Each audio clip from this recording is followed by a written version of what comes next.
Hello and welcome from inside the kitchen. If you hear any weird music, my daughter's playing her tablet at the moment. She's helping me do some work, and the dogs are over there growling at the cats. I'm going to be, so we went to the junkyard, so we broke this, and we broke that, and we broke this. As you can see right there, that's some JB weld on that. So what I decided to do was to grab a new one of all three of these, and as kind of a preventative measure, dogs are going nuts. As kind of a preventative measure, we're going to go ahead and cover it with some JB weld, some of this quick drying stuff, just to kind of create a composite thing, kind of like concrete and rebar deal. So we're not going to cover any of the important bits in there, but as you can see, this is the interesting part to me. So we'll go ahead and pull that out. So that's the one that came off of our car, right there like that. And that's a cheap dollar brush, which is what I'm going to recommend if you're going to use something like this for that. So that's the one we got from the wreckers. As you can see, they're slightly different. I'm not entirely sure. I'll pull up a picture of the car we pulled this off of.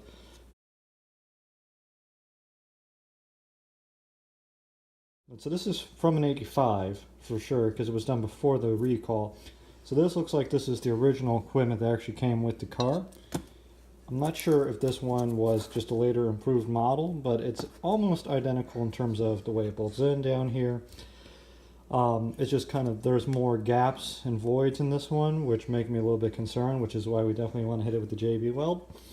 And, you know, it's just a little bit more concerning, but at least this one's like steel. This one feels like it's like cast iron. So I'm not entirely convinced that the car we got this off of was from a original V6. It almost feels like it came off of an original inline 4, but it's hard to tell. So we're just going to cover this stuff with some JB weld, and then we're going to put it back in the car. What was I going to say? Yeah, this is the slave cylinder bracket, this is the clutch linkage bracket, and this is the shifter fork, kind of. It's weird. So we'll just kind of get to that. So before I went and did all of this, I cleaned it up with some rust remover, that's why it's shiny at the moment, just to try and take down whatever surface corrosion was on there, and then we'll seal it in so that it doesn't corrode anymore. This is almost more to protect the stuff from rusting out any further, because the car we got it from, very, very rusty. You join me back in the garage. Little one's still helping. So we put it might be hard to see, but we put the Bondo on these. They're still curing here a little bit. You can see some stickiness going on over here, but this is the fast setting one, so it's good to paint or do whatever you want to do to it. So that's what we're going to do. We're just going to hit with some paint.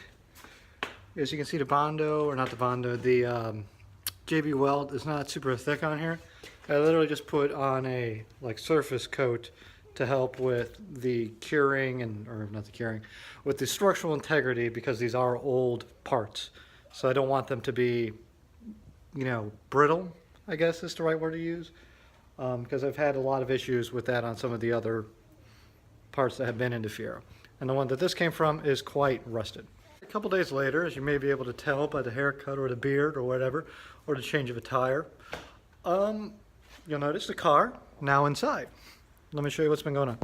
So we got our parts from the junkyard. So we got a new one of these brackets right here. This is the shift hold down bracket. That zip tie is now just vestigial there. We got a new one of these, the slave cylinder hold bracket, and the, I guess, hold and brackets redundant. And this is the shift arm. You'll notice that's not stock. So let me explain the issue. This is the stock armature, I guess. Push rod probably is the proper name for this. And it's too short. Pontiac, in their infinite wisdom, decided they were going to have two different sizes of these. So this is fully disengaged.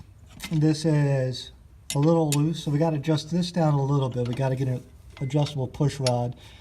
But as you can see from where this stands, that doesn't really give the slave cylinder here much room to push that out. It actually goes even further in like that. So that was the issue. It literally was not giving us enough push to push and disengage the clutch. So months of work and research and trying to figure out what the issue is, and it's a too short of a stick. And, I've always heard size doesn't matter, but in this case, it definitely does. Girth, not so much. So now that that's been sorted out, we can put the interior back together. Once we get the interior back together, we got to adjust the brakes are sticky on the back, so we're going to do a brake job. And a couple of other little details on it, but mostly just getting it put back together and getting it out on the road. Toothless grin. Also, I put primer on the hood because it looked like shit. Now it looks like less than shit. Try something. We got ourselves some flex tape and we lined inside here with it to try and make it seal because it is leaking on the interior. As you can see, we got the interior pulled apart. You know, center console is off. We got everything up top off. I might leave it like that. I actually kind of like the raw metal look of it up there. So we'll see. Well, we're going to see if it leaks, and the best way to see if it leaks is to leave it exposed like that. So let's see, flex tape. Let's see how leak proof you really are.